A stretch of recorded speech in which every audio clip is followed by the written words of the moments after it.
एक शहर में एक गरीब मजदूर बुढ़ा और बुढ़िया रहा करते थे। उनके पास एक छोटी सी कुटिया थी। उसी में रहकर वो अपना गुजारा करते थे। छोटी मोटी मजदूरी मिल जाती तो उसी से रूखा सूखा खाकर सो जाते। बुढ़े का नाम हरिया और बुढ़िया का नाम वेदो था। एक समय ऐसा आया जब उनके पास कोई काम धंधा नहीं बचा। उन्होंने सोचा, इतने दिन हो गए, कोई मजदूरी नहीं मिली। अब क्या करें, कहां जाएं? कैसे घर का गुजारा हो? कहां से हम रोटी खाएंगे? अजी चिंता मत करो, सामने ही शिव मंदिर है, हम वहीं चलते हैं। भोले का प्रसाद मिलेगा, हम उसी को खा के सो जाएंगे। यही सोचकर वो शिव मंदिर की ओर चल दिए। वहां पहुंचकर देखा तो शिव मंदिर में बहुत भीड़ थी। अरे, लगता है आज भोलेनाथ का वार सोमवार है, तभी यहाँ इतनी भीड़ है। हाँ, बहुत भीड़ है। लगता है आज यहाँ हमारा नंबर नहीं आएगा, कुछ नहीं मिलेगा यहाँ। मंदिर में भीड़ इतनी थी कि जो भी भक्त प्रसाद चढ़ाता वो वहां खड़े लोग ले लेते और खा लेते। इसीलिए हरिया और उसकी पत्नी वेदो मंदिर के द्वार पर खड़े होकर प्रार्थना करने लगे। हे भोलेनाथ, हम दोनों बहुत भूखे हैं। कई दिनों से मजदूरी नहीं मिली। सुबह से आज तो कुछ भी नहीं खाया, कोई मजदूरी नहीं मिली। हम क्या तुम्हारे द्वार से ऐसे ही भूखे चले जाएंगे? आज तो आपके द्वार पर बहुत भीड़ है प्रभु। कोई हम तक नहीं आ रहा, किसी को हमारा ध्यान नहीं। हम क्या करें प्रभु, क्या करें? दोनों बुढ़े बुढ़िया प्रार्थना कर ही रहे थे कि तभी एक भक्त थाली में पकवान सजाकर लाया। उसने भोलेनाथ को भोग लगाया और जब वो मंदिर से बाहर आया तो उसकी नजर वहां खड़े उन दोनों बुढ़े बुढ़िया पर पड़ी। वो सोचने लगा, अरे, ये दोनों बुढ़े बुढ़िया मैं देख रहा हूँ काफी देर से खामोश खड़े हैं। लगता है इनको भोजन नहीं मिला। चलो इन्हीं को भोजन दे देता हूँ, शायद भोले पार्वती इन्हीं के रूप में हो। और उस भक्त ने वो भोजन उन दोनों बुढ़े बुढ़ियों को दे दिया। भोजन पाकर दोनों बड़े खुश हुए। धन्यवाद, धन्यवाद। देखो वेदो, भगवान भोलेनाथ की महिमा।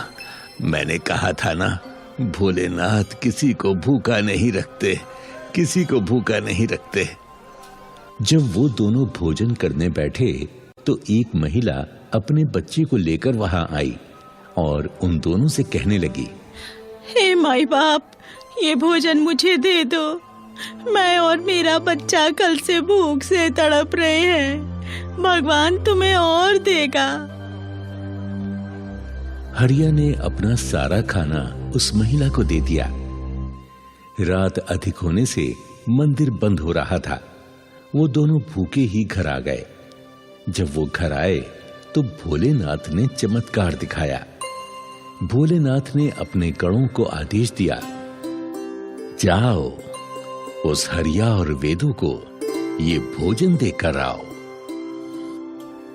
भोलेनाथ के दो गण हरिया के पास आए और साधु के भेष में दरवाजे पर आकर आवाज लगाई, माई, ओ माई, ये भोजन आप ले लो। हमारे पास अधिक भोजन है, हम इतना भोजन नहीं कर पाएंगे। माई, ए माई। खाना घर बैठे ही आ गया। लगता है ये कृपा भोलेनाथ की है।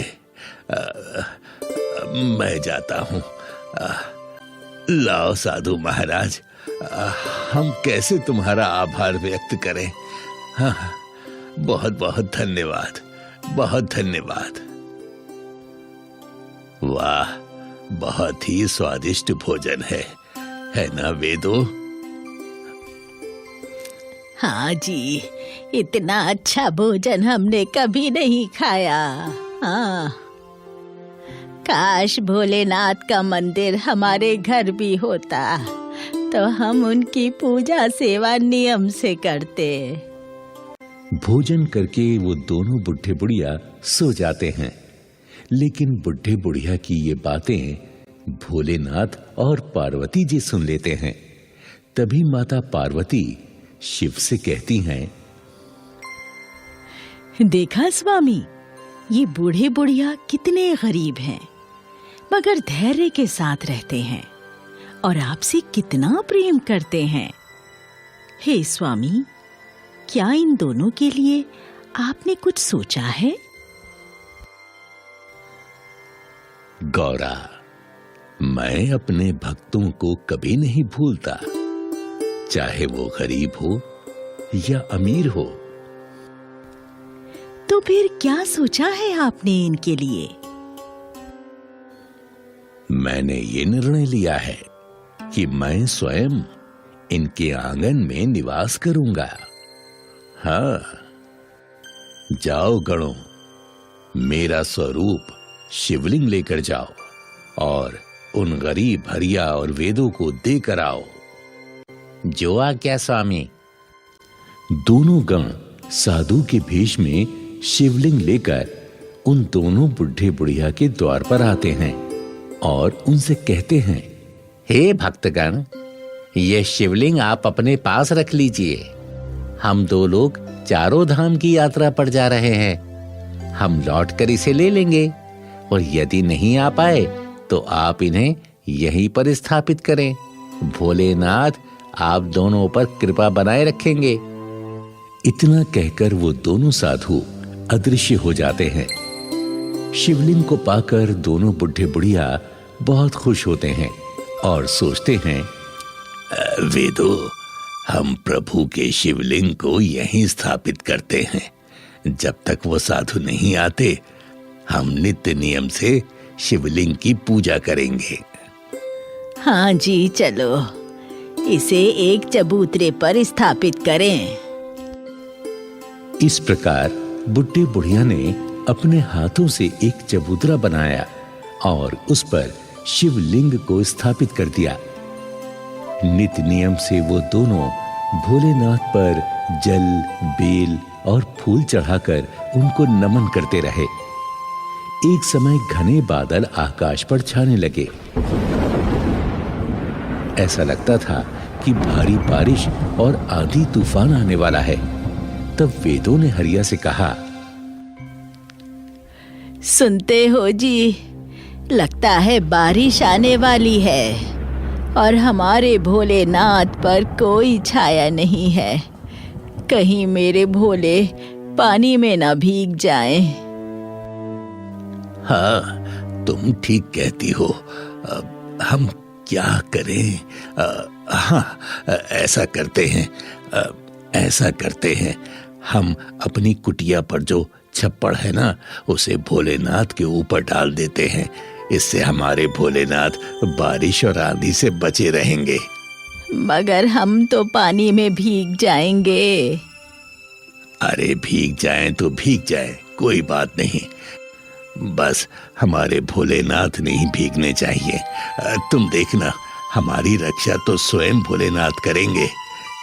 ठीक है, अभी तो रात हो रही है। कल हम इस छप्पर को निकाल कर भोलेनाथ पर छाया कर देंगे।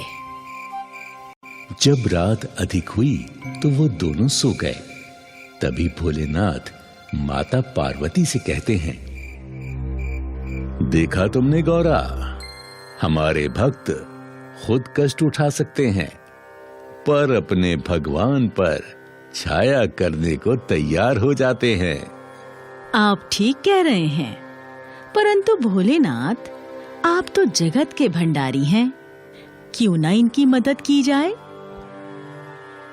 हाँ, हम ऐसा ही करेंगे। भोलेनाथ ने विश्वकर्मा जी को बुलाया और उनसे बोले, हे विश्वकर्मा जी, मेरे भक्त कच्चे झोपड़े में पड़े हैं। आप तुरंत उनके लिए एक भवन का निर्माण करें। जैसी प्रभु की इच्छा। शिव के आदेशानुसार विश्वकर्मा हरिया की कुटी पर पहुंचे, जहां हरिया और उसकी पत्नी दोनों गहरी नींद में सो रहे थे। विश्वकर्मा जी ने जहां जहां दृष्टि डाली, वहां वहां पक्का और सुंदर भवन का निर्माण हो गया। जहां शिवलिंग स्थापित था, वहां एक बहुत सुंदर मंदिर का भी निर्माण हो गया। चारों ओर हरे भरे उद्यान लग गए और पीने के शुद्ध जल का भी प्रबंध कर दिया गया। जब सुबह हरिया और उसकी पत्नी नींद से जागे तो अपने आप को एक आलीशान सुंदर भवन में पाया तो हैरत में पड़ गए। अरे वेदो, वेदो, ये हम क्या देख रहे हैं? इतना सुंदर भवन, वो भी एक रात में। ये चमत्कार कैसे हो गया? ये चमत्कार कैसे हो गया? मुझे तो लगता है ये सब भोलेनाथ का चमत्कार है। सारे गांव को जब पता चला तो वो भी इस अद्भुत भवन को देखने उमड़ पड़े। हरि और वेदो खुशी से झूमने लगे। सभी ने शिव मंदिर के दर्शन किए। अब वहां नित्य ही भीड़ उमड़ने लगी और उस मंदिर का नाम चमत्कारी शिव मंदिर कहलाने लगा। हरिया और वेदों का सारा जीवन आनंदमय हो गया। इस कहानी से हमें यही प्रेरणा मिलती है कि जो लोग गरीबी में सब्र करते हैं, भोलेनाथ पर भरोसा करते हैं, उनकी रक्षा भोलेनाथ स्वयं करते हैं।